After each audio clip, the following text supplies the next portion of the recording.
ওয়াজিব 14টি। আলহামদু শরীফ পড়া পড়া, আলহামদুর সঙ্গে সূরা মিলানো, রুকু সিজদায় দেরি করা, রুকু হইতে সোজা হইয়া খাড়া হইয়া দেরি করা, দুই সাজদার মাঝখানে সোজা হইয়া বসিয়া দেরি করা,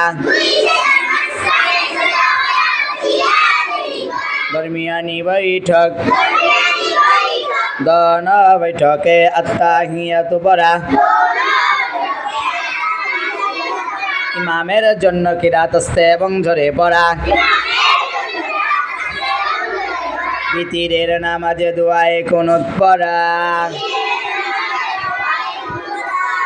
দোনো ঈদের নামাজে ছয় ছয় তাকবীর বলা,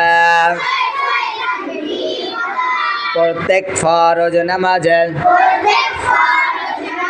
প্রথম 2 রাকাতকে